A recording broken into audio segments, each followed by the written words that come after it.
Hello, everybody. Welcome. We'll gain some more as we go along here. I'm Tony LeClaire of the NAIOP staff.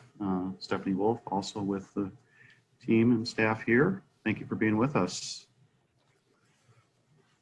for the city conversation with our friends at St. Louis Park. With us today, we've got Greg Hunt, Economic Development Coordinator for the city.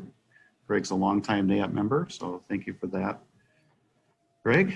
And Jennifer Monson, Senior Planner for the city. Jennifer, I think you've been involved with the project we're talking about possibly since its start. So we look forward to your insights. Greg, I know the NAIOP office is in St. Louis Park, and I drive down Wooddale and 36th Street frequently. So certainly seen the progression of activity that's occurred there, and certainly a busy street and corridor with the transit and other things happening. Look forward to your comments and insights. Also, your city's webpage is very thorough. The development projects section is, I found, to be a great source of information about approved and proposed developments, and it includes the 25-page RFP that we'll be discussing today. It also, the city site also has the what I think is the comprehensive 2040 plan. So certainly for those maybe unfamiliar with St. Louis Park, there's a good amount of information out there. Greg and Jennifer, as you talk about the project site, I think I already know you're welcome for questions. So if somebody wants to pop in with a question, or certainly welcome to, and we encourage that. We want to keep a conversational style to this. So we've got a good number to, so anybody is welcome to either chat to us or say something. With that, Greg and Jennifer, describe the project and let us know what you have going on. Great. Thanks so much, Tony, and good morning, everyone. Thank you for joining us, and thank you for allowing us a few minutes to discuss our RFP for the Wooddale Station site. We have a brief presentation that we're going to run through with you. We're first going to talk about the site and its characteristics, some of the transportation aspects and access, the land use and zoning requirements, the EDA's redevelopment objectives for the site. We're going to talk about briefly the attachments to the RFP, as well as the RFP process, and certainly we're open to your questions either throughout the presentation or certainly afterwards. The EDA is very excited about the development potential for this distinctive TOD opportunity. Jennifer, maybe if you could go to the first slide. Jennifer's running the presentation. My internet access is a little slow this morning, so she's going to be driving. So to get people oriented, the Wooddale Station site is centrally located within St. Louis Park. You notice that it's just west of Highway 100 and south of 394. If we could just go back real quick. Oop. There we go. So we're just about a half mile from Highway 100, 3 miles from 169, 3.5 miles from 394. I would note that this is the middle station within St. Louis Park. St. Louis Park will have 3 Southwest LRT stations. The first one to the east is the Beltline site, which Jennifer is showing there with her cursor, then the Wooddale site, and then to the west is the Wooddale Station site.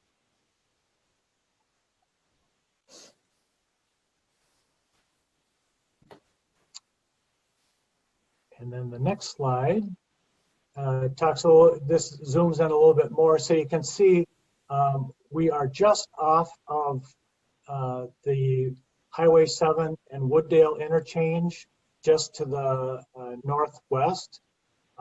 Again, we're just a half mile off of the interchange at Highway 100. This site has phenomenal transportation access. In addition to the highways, we're just at the northeast corner of 36th and Wooddale. From a vehicular standpoint, you have the Cedar Lake Regional Trail immediately to the north across the railroad tracks. And by the way, that the trail crossing is pretty well completed. There's a tunnel at Wooddale where the trail goes underneath Wooddale Avenue, and there is an access for the trail just across the tracks.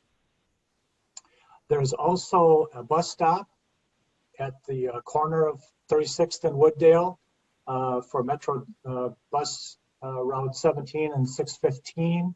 And then obviously this is literally at the doorstep of the Green Line's the Wooddale station, and which will be operational at the end of 2023. And for those of you who have not heard, this week we just got word that the full funding grant agreement for the entire project has finally been approved.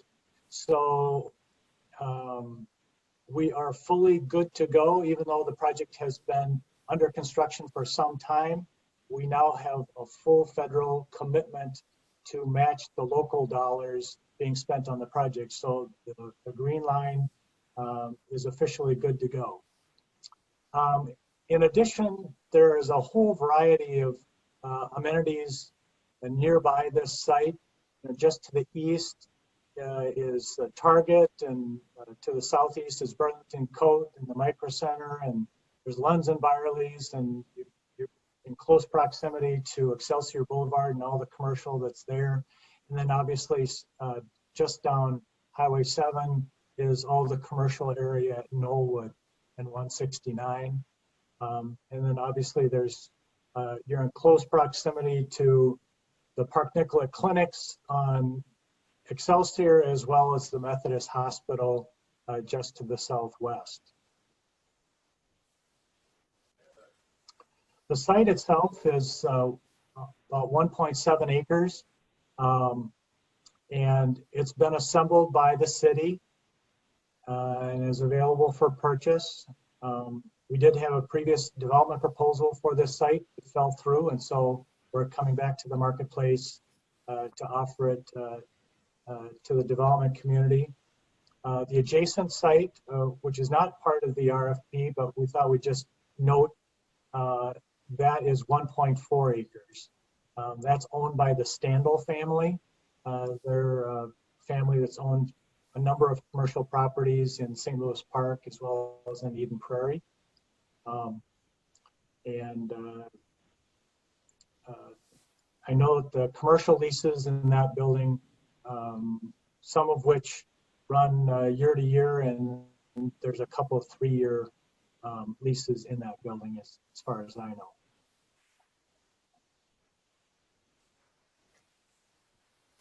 And I'm going to take over for a few slides here. And talk about the access to the site. So as Greg mentioned, it has great access to the Cedar Lake Regional Trail, and it is on the doorstep of the Wooddale area station. It's actually at the same grade as the LRT station for the majority of the site. The primary vehicular access is actually off Yosemite Avenue, where there is a Southwest LRT kiss and ride drop off. And so it's on this backage road between the station and the adjacent commercial parcel. There is an ingress and egress off of 36th Street, but due to the proximity of the Wooddale and 36th Street intersection, it would be a right in, right out only design. But that access could potentially stay. We would try to keep it as far away from the intersection as possible with any redevelopment that might occur. There are bike lanes that are being installed along 36th Street in the near future, in the next year or two. And then the site has already been platted, and the property lines are a little different than what's shown in this picture, but it increases the sidewalk along 36th Street and Wooddale to create more pedestrian zone there.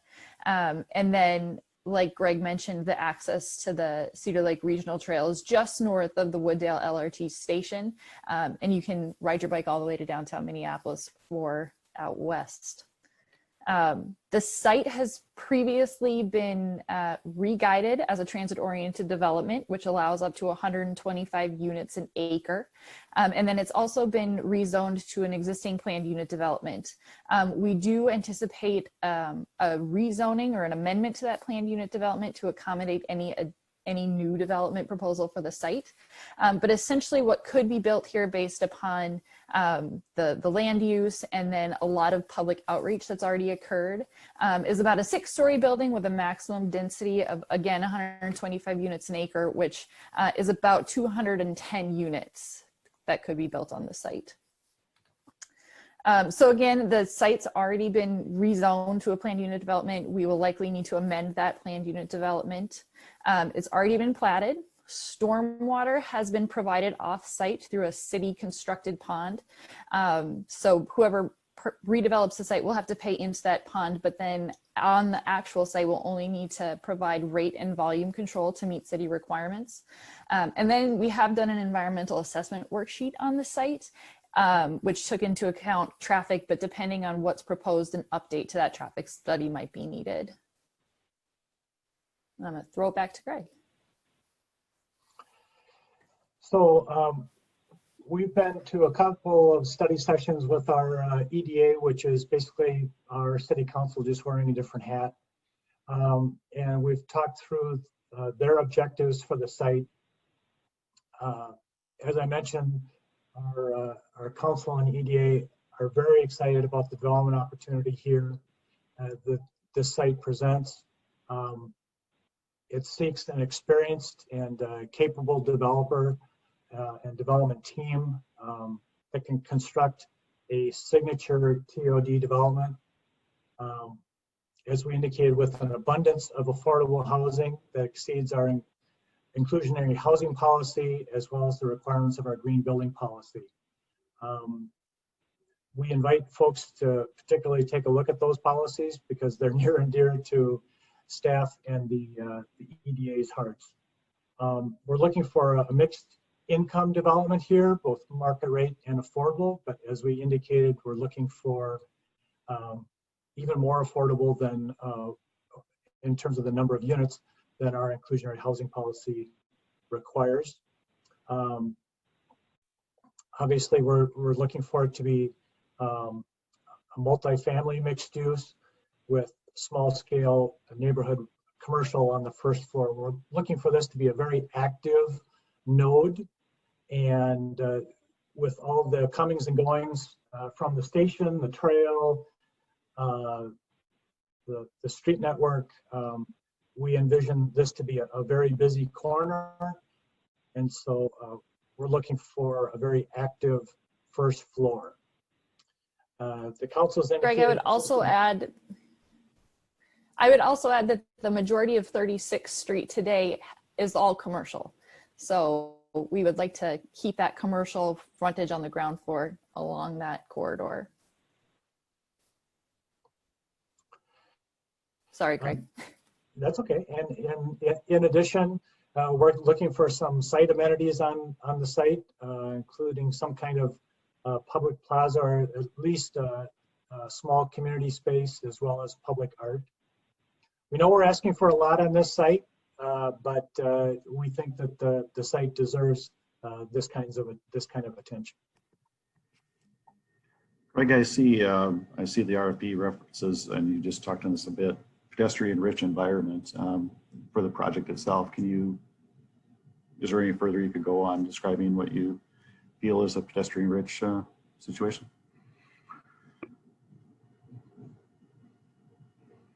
I mean, I'll let Jennifer, the planner, talk about. Yeah, I would say very transparent on the ground floor. Really good site amenities, landscaping. There's likely to be a lot of concrete and hardscape, especially if underground parking is needed, but able to soften that space up and make it as people friendly as possible, especially since there is so much transit in the area. Again, like Greg said, public art, anything to draw people into the site and bring people both to the Wooddale station and 36th Street, draw them in and out, and just make it a very great place to be. As we'll note, the council is very much interested in having some green elements, including some renewable energy aspects to the development. This is consistent with the council's strategic priorities, and we'll get into that in just a minute. And as Jennifer just mentioned, accommodation for whether people are pedestrians or bicyclists or transit riders, electric bikes, electric vehicles, car charging and car sharing, those kinds of things.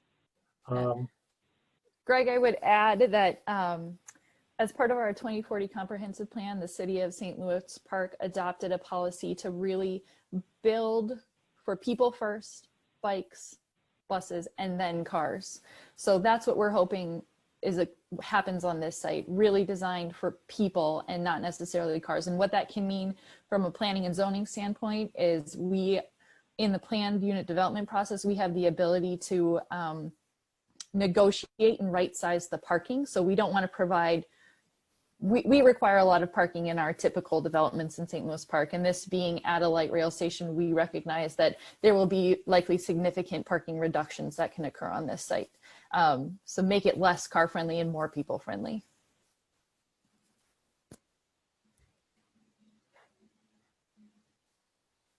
I think we can go on to the next slide. So I mentioned related to the strategic priorities, this site really touches on all of the city's strategic priorities. But in particular, the city is very cognizant of trying to be a leader relative to racial equity and inclusion, and environmental stewardship. So the inclusionary housing policy, as well as our green building policy, really need to be top of mind in designing this development, because that's what staff will be working with the developer to make sure that it adheres to those requirements. And obviously, we're looking for the site to blend in well with the neighborhood, be a good a neighbor to its adjacent uses, and we're looking for this site to create community. There's a lot of things coming together at this site, and so we think that it really creates an opportunity as a place for people to gather. Real quickly, the city on its website has a whole variety of attachments to the RFP that we would encourage you to take a look at and review. In particular, we would suggest that folks take a look at the TOD section within our comprehensive plan. And as I mentioned, obviously reviewing the requirements of the inclusionary housing policy and the green building policy and the overall objectives related to the climate action plan. We would encourage folks to take a look at that to see where our council is coming from related to its interests and requirements related to sustainable development. Additionally, a couple of things that we just wanted to point out, some things that we've added to the attachments since the RFP first went out. We had a question about whether or not there might be a survey available. And while we don't have a current survey, we do have a site plat available. And there's also a limited phase 2 and a RAP and the PCA approval letter that was related to the previous development proposal for the site. so that people can use that as a reference to see what's all going on in the site. In terms of the RFP timeline, proposals are due on October 9th at City Hall. After that, staff will be reviewing those, and we've shared the criteria for evaluation in the RFP, and then we will be inviting one or more developers in for additional interviews, and then ultimately there will be a staff recommendation that we would take to the EDA in study session, and there'll be an opportunity for the developer to share their vision for the site with the EDA, and then the EDA will be selecting a developer in which to engage with.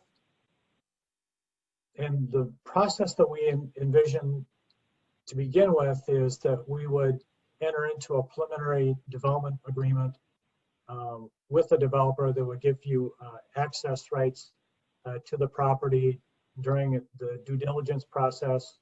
And then we would work ultimately towards a purchase and redevelopment contract. As we are fully cognizant, the EDA is looking for a lot to occur on this site, so we fully anticipate that there will likely be a request for financial assistance, whether it's through grants or through tax increment financing. And so the city is certainly experienced in those mechanisms and is happy to work through those with the developer in order to bring the project that the EDA is looking for to fruition. So again, development proposals need to be sent in to City Hall by October 9th, and we'll go through the evaluation process and be letting folks know following that. So that's our formal presentation, and we're certainly open to any questions that you may have. And participants are welcome to state them. Greg's information is available, and Jennifer's as well, for following up to them, but certainly ask questions at this point if you'd like, anybody would like.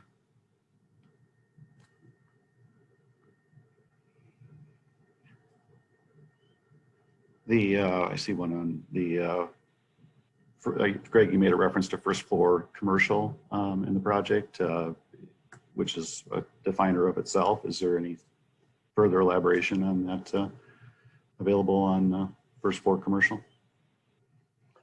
Yeah, we've received a number of inquiries related to this, and we are fully cognizant of what the market is right now and what's going on, locally and globally. And we understand that there's reluctance for there to be commercial on the first floor, but the way we're looking at this is that ultimately this is a 50-year project, and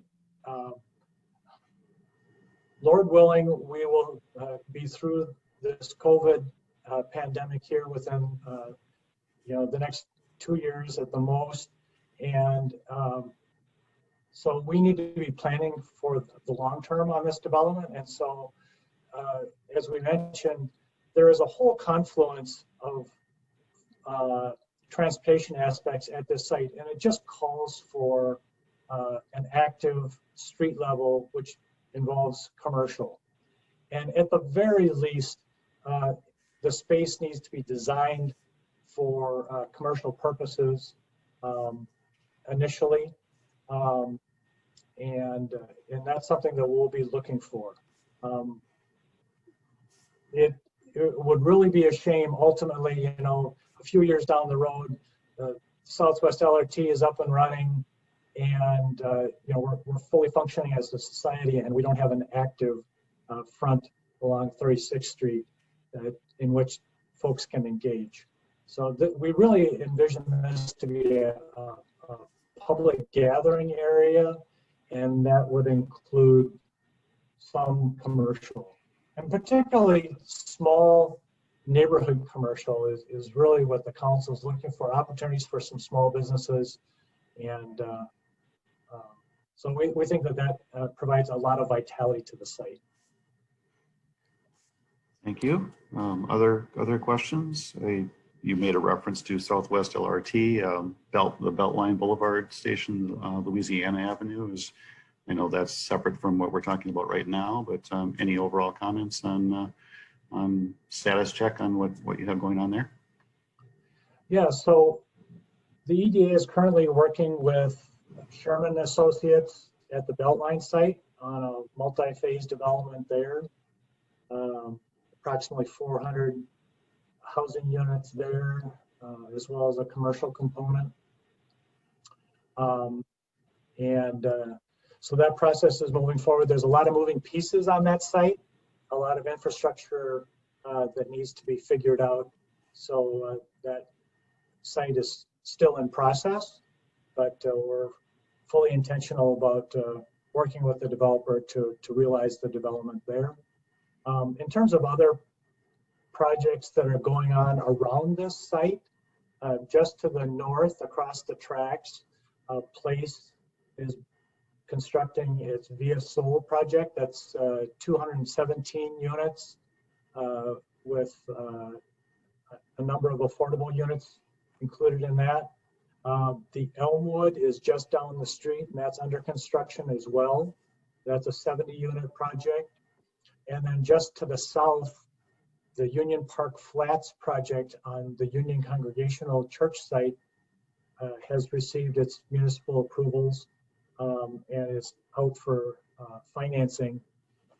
So there's a number of development things that are going on around this site. And then just to the northeast, I just point out that the city has been heavily engaged with the small business community in the what we call historic Walker Lake area, which is basically the Walker and Lake streets. That's what that refers to. And we've been doing a lot of reinvestment in that area in terms of the street infrastructure. And we've been providing assistance to the local businesses in there in terms of facade improvement grants and that kind of stuff. So that area has received a lot of attention. And we encourage people to check that out. There's a lot of neat little businesses in that historic Walker Lake area that we've been engaged with the last couple of years, and we're trying to provide some additional vitality to that area by providing some additional street infrastructure as well as signage, the wayfinding and that kind of thing. So we encourage you folks to check out the historic Walker Lake area just to the northwest of the site. And Jennifer has been engaged with an overlay district on that she may want to just touch real briefly on. Sure, thanks, Greg. Yeah, so we, for at least the historic Walker Lake area, we are working on a brand new zoning ordinance to really add additional uses in that area to make it more eclectic. Right now it's half zone industrial, half commercial. We're looking at merging all of the uses and really creating a smaller scale. So if redevelopment happens there, it would all be very pedestrian oriented, smaller buildings, where along 36th Street, we anticipate the buildings being more 6 stories tall. Still pedestrian oriented, but much more density than we would in historic Walker Lake. So as folks can tell, there's a lot of development, redevelopment, and attention being brought to this area in general. Tremendous. Thank you, Greg and Jennifer.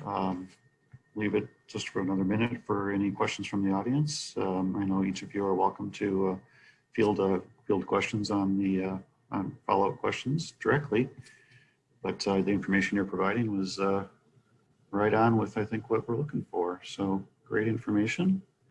And I think we might be, we might have reached the finish line successfully. So thank you for the time, Greg and Jennifer, and NAIOP members. Have a good day. Have a good afternoon.